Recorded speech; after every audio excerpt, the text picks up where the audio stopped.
గురూజీ 72 గంటల్లోనే ఫోన్లోని అద్భుతమైన జ్యోతిష్య పరిష్కారం చూపిస్తారు. నమ్మండి నమ్మకపోండి, ఇది నిజం. శ్మశాన కాళి రుద్ర చౌడీదేవి ఆరాధకులు నంబర్ 1 వశీకరణ స్పెషలిస్ట్.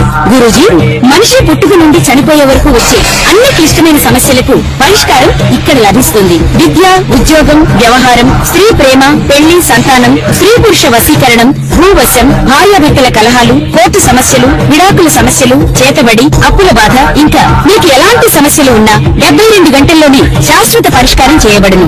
వృషభ లగ్నము, వృషభ రాశి. వృషభం వారికి గనక చూసుకున్నట్లయితే లగ్నంలో శుక్రుడి యొక్క సంచారం ఇది చాలా మటుకు రిలీఫ్నిచ్చేటువంటి ఇదిగా చెప్పొచ్చు.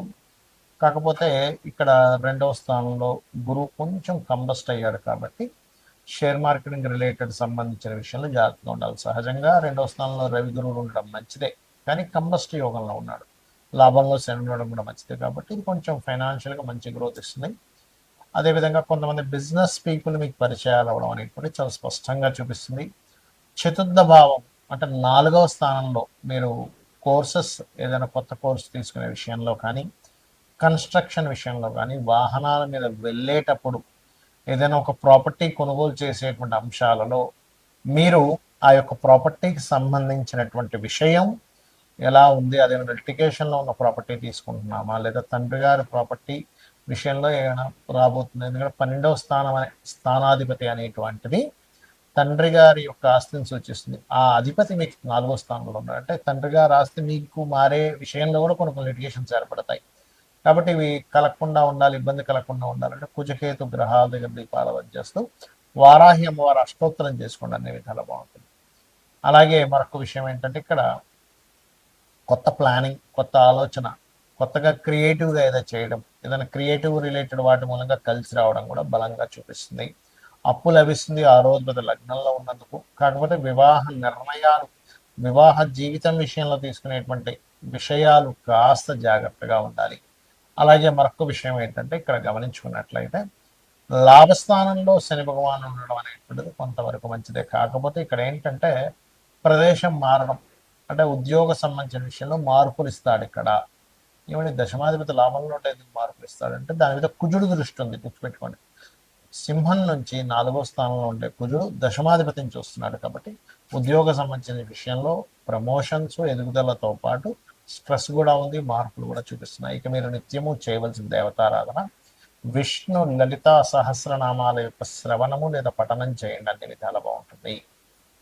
మిథున లగ్నము, మిథున రాశి. మిథునం వారికి మీకు గనక చూసుకున్నట్లయితే లగ్నంలో 7వ దశమాధిపతి అయినటువంటి గురువు అస్తంగత్వ దోషంలో ఉన్నందుకు కొన్ని ఉద్యోగ సంబంధించినటువంటి విషయాల్లోని, వివాహ నిర్ణయాలకు సంబంధించిన విషయంలో కొద్దిగా స్ట్రెస్ ఉంటుంది. మీ లగ్నానికి గురువు బాధకుడు, బాధకుడైనటువంటి గ్రహం లగ్నంలో ఉండడం ఒక ఎత్తు అయితే అది కంబస్ట్ అవ్వడం ఒక ఎత్తు. కాబట్టి ఈ వివాహ నిర్ణయాలు లేదా పార్ట్నర్షిప్స్ సంబంధించిన నిర్ణయాల విషయంలోని, ఉద్యోగ విషయాల్లోని కొంచెం నిర్ణయాలు తీసుకున్నప్పుడు కాస్త జాగ్రత్తగా తీసుకోండి. అదేవిధంగా ధనస్థానంలో బుధుడు ఉన్నాడు.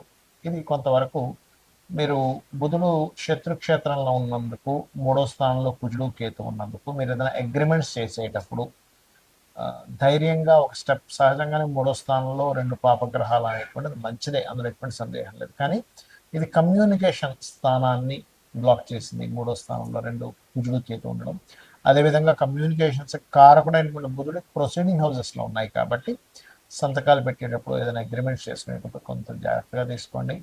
ఇంట్లో నుంచి ఏదైనా బిజినెస్ ప్రారంభించాలి, గృహంలోనే ఉంటే ఏదైనా బిజినెస్ చేయాలనుకునేటువంటి వారికి ఒక రకంగా మంచి ఆపర్చునిటీగానే చెప్పొచ్చు. అదేవిధంగా 12వ స్థానంలో శుక్రుడు ఉన్నందుకు గతంలో ఏదైనా సరే వివాహ జీవితంలో ఉండేటువంటి డిస్టర్బెన్సెస్ ఇక్కడ కొంతవరకు నెరవేరుతాయి. కాకపోతే ఇక్కడ లగ్నంలో గురువు ఉంటే అస్తంగత్వ దోషంలో ఉన్నప్పటికీ కూడా మీరు ఎవరినైతే ఇష్టపడి వివాహం చేసుకుందాము అని అనుకుంటుంటారో వారి యొక్క విషయంలో కొంతవరకు బాగుంటుంది. అంటే కొంచెం ఇష్టపడి చేసుకునేటువంటి ప్రయత్నాలు కొంతవరకు ఫలిస్తాయి. 10వ స్థానంలో శని భగవానుడు ఉన్నందుకు ఉద్యోగంలో కాస్త శ్రమ అనేటువంటిది ఉంటుంది, కాకపోతే ఉద్యోగ అవకాశాలు వస్తాయి ఇక్కడ. అదేవిధంగా కాస్త తండ్రికి వాళ్ళ సిబ్లింగ్స్తో ఉండేటువంటి చిన్న చిన్న మిస్అండర్స్టాండింగ్స్ చూపిస్తున్నాయి. అలాగే మరొక విషయం ఏంటంటే ఇన్వెస్ట్మెంట్స్కి సరైనటువంటి సమయం. 12వ స్థానంలో శుక్రుడు ఉన్నాడు కాబట్టి చాలామంది నాకు రైట్ టైం ఏంటి ఇన్వెస్ట్మెంట్స్కి అంటూ ఉంటారు. అలాగే ఇన్వెస్ట్మెంట్స్కి సరైన సమయం. ఇక మీరు నిత్యము చేయవలసిన దేవతారాధన లలిత అమ్మవారి యొక్క ఆరాధన చేయండి. అన్ని విధాల మీకు బాగుంటుంది. మరియు ఎర్రటి పుష్పాలతో స్కందుణ్ణి గణపతిని ఆరాధించండి, అన్ని విధాలు బాగుంటుంది. చాలామంది రెండు రకాల భయాలు ఎక్కువ పెంచుకుంటారు. ఒకటి ఏలినాడు శని, అర్ధాష్టమి శని, అష్టమి శని అనే శని ప్రభావం. రెండోది కాలసర్ప యోగం. ఇక్కడ ఒకటే గుర్తుపెట్టుకోండి, కాలసర్పము యోగం అనేటువంటిది ఏదైతుందో జన్మజాతకానికి అసలు అప్లై చేయకూడదు. అది కాలంలో జరిగే అంశాలు. ఇప్పుడు చూడండి, కాలసర్ప యోగంలో ఉన్నందుకే యుద్ధాలు కానివ్వండి, విమాన ప్రమాదాలు కానివ్వండి, ఇటువంటి వాహన సంబంధించిన ప్రమాదాలు కానివ్వండి, లేకపోతే మనకి మీరు గమనించినట్లయితే కొన్ని దేశాల మధ్యన కానివ్వండి, సునామీలు కానివ్వండి, కరోనా ఇట్లాంటివన్నీ కాలసర్ప యోగంలో వస్తాయి. అంటే కాలానికి ఈ దేశానికి ఇలాగా చెప్పడానికి మాత్రమే.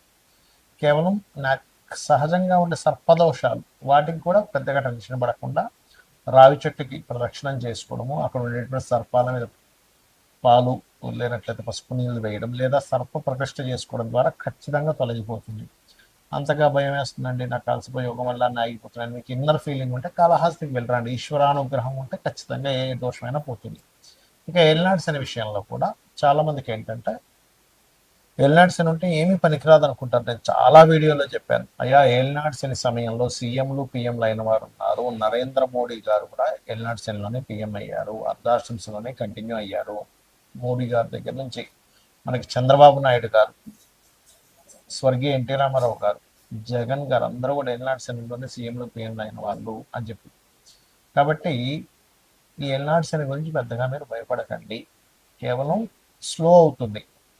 మనం దానికి కొంచెం ఎక్కువ పెట్టుకునేసరికి దీనివల్ల అవ్వట్లేదేమో అన్నదే మైండ్లో పెట్టుకొని తింటూ ఉంటాం. దీనికి ఏమీ లేదు, చక్కగా గోవుకి బెల్లం తినిపించడము, అదేవిధంగా కాస్త శ్రమించడం, ఎక్కువ నిద్రపోకుండా పోస్ట్ పోన్ చేయకుండా కింద వారిని, కింద స్థాయి వాళ్ళని గౌరవించడం చేస్తుంటే ఏలినాడు శని ప్రభావం తగ్గుతుంది. ఎందుకంటే కార్మికులకి కర్షకులకి కారకుడు. ప్రధానంగా మనం చూసుకోవాల్సింది ఏంటంటే, మన జన్మజాతకంలో లగ్నము నుంచి 12 భావాలు ఎలా ఉన్నాయి చెక్ చేసుకోవాలి.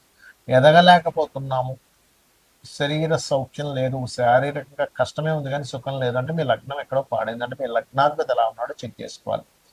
ధనం రావట్లేదంటే, ఎంత ప్రయత్నించినా ధనం విషయంలో చాలా ఇబ్బందిగా ఉంది అనుకునేప్పుడు మీ ధనాధిపతి ఎలా ఉన్నాడో చూడాలి. మీ ధనస్థానాధిపతి గనక పాపకర్తెరలో ఉంటే, అది ఏ పాపకర్తెరలో ఉందో దానికి సంబంధించిన రెమెడీ చేసుకుంటే, దానం ఇవ్వడము, గ్రహానికి దీపారాధన చేయడం ద్వారాను పెరుగుతుంది. లేదా ఇంట్లో ఒక్కోసారి ఉత్తర భాగంలో దోషం ఉన్నా సరే ధనహీనత వస్తుంది. అంటే ఉత్తరంలో కంప్లీట్గా వైట్ కలర్, నేను చాలా ఇల్లు వాస్తు చూసినప్పుడు వాళ్ళకి ఉత్తరంలో రెడ్, ఎల్లో కలర్స్ ఉండడం, లేదా ఉత్తరంలో బాత్రూమ్స్ ఉండడం వల్ల కూడా వాళ్ళకి దోషాలు ఏర్పడ్డాయి. అది మార్చినప్పుడు వాళ్ళకి అక్కడి నుంచి మళ్ళీ ధనం రావడం జరిగింది వాళ్ళ ఇళ్లలో. అలాగే మరొక విషయం ఏంటంటే, ఇక్కడ మీకు సిబ్లింగ్స్తో పడదు కొంతమందికి, ఎందుకు 3వ స్థానం పాడైంది. సో ఎవరితో ఏ బంధువర్గం ఉందో వాళ్ళతో పడదో దానికి సంబంధించిన విషయంలో కొంచెం జాగ్రత్తగా ఉండడం, వాళ్ళతో రాసి పెట్టుకోవడం చూసుకుంటున్నారు. అదేవిధంగా కొంతమంది ఫలానా చదువుతున్నామండి కానీ నాకు ఎందుకు ఆ చదువు కలిసి రాలేదంటారు. అంటే ఏమిటి, మీ ధనాధిపతి వేటి మూలంగా దానికి సంబంధించి చదవడం మంచిది. అంటే మీకు రవితో ఉన్నాడు, అప్పుడు ఏంటి, మీరు మెడికల్ రంగాలు, చంద్రుడితో ఉన్నాడు ఫుడ్ రిలేటెడ్ లేదా ట్రాన్స్పోర్టింగ్ రిలేటెడ్, గురువుతో ఉన్నాడు టీచింగ్, బుధుడితో ఉన్నాడు బిజినెస్ మార్కెటింగ్, ఇట్లా ఒక్కొక్కటి. శుక్రుడితో ఉన్నాడు అందానికి సంబంధించిన, రాహుకేతులతో ఉన్నాడు ఫార్మా లేకపోతే ఫ్యాషన్, మన ఈ యొక్క సాఫ్ట్వేర్ రిలేటెడ్ సంబంధించినటువంటి, ఇట్లా ఒక్కొక్క గ్రహం దేంతో కలిసి ఉన్నాడు, శాటన్తో ఉన్నాడు, ఆయిల్స్ లేకపోతే పురాతన సంబంధించి ఇట్లాంటివన్నీ కూడా. అలా ఏంటంటే అసలు మనకి ఎప్పుడు సరైనటువంటి యోగం ఉంది, ఇన్వెస్ట్మెంట్ చేయడానికి సరైన సమయం ఏమిటి అనేది ఆస్ట్రాలజీలో తెలుస్తుంది. చాలామంది ఇన్వెస్ట్మెంట్ రాంగ్ టైంలో ఇన్వెస్ట్మెంట్ చేసి ఇబ్బంది పడ్డ వాళ్ళు చాలామంది చూశారు. రైట్ టైం ఇన్వెస్ట్మెంట్ చేయించిన తర్వాత వాళ్ళు అద్భుతంగా వెళ్ళిన స్టేజెస్ నేను చాలా చూశాను. కాబట్టి ఏంటి, ఇన్వెస్ట్మెంట్ ఎప్పుడు చూడాలి, ఇన్వెస్ట్మెంట్ ఎప్పుడు చేయాలి.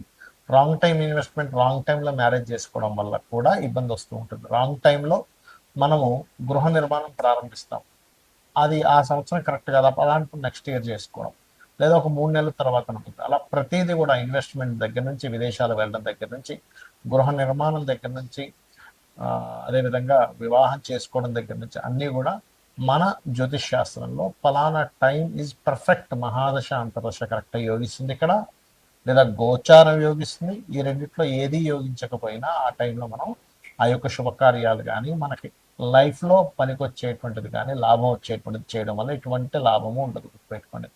ఇక మీరు చేయవలసినటువంటి దేవతా ఆరాధన ఏమిటి అని చెప్పి చూసుకున్నట్లయితే, ముఖ్యంగా మీరు చేయవలసినటువంటి దేవతారాధన, ఎవరైనా సరే మీ పంచమాధిపతి మీకు రుణ రోగ శత్రుత్వాలను తగ్గిస్తుంది పంచమాధిపతి ఆరాధన చేసినట్లయితే. లేదు, రోజు ఉదయం సాయంత్రం లలితా అమ్మవారిని నమ్ముకోండి, లలితా సహస్రనామాలు లేదా మీ ఇష్టదైవాన్ని ఎవరినైనా సరే ఉదయం సాయంత్రం పూజ చేయండి. ఖచ్చితంగా మీకు ఎటువంటి గ్రహస్థితి ఉన్న ఆ గ్రహస్థితి కూడా మనం పూర్వజన్మల్లో చేసుకున్న కర్మ వల్ల వస్తుంది కాబట్టి ఎటువంటి గ్రహస్థితి ఉన్నా సరే ఆ అమ్మవారు తొలగిస్తుంది, మీకు ఆనందదాయకమైనటువంటి జీవితాన్ని అందిస్తుంది. అందించాలని మనస్ఫూర్తి కోరుకుంటూ శ్రీమాత్రే నమః.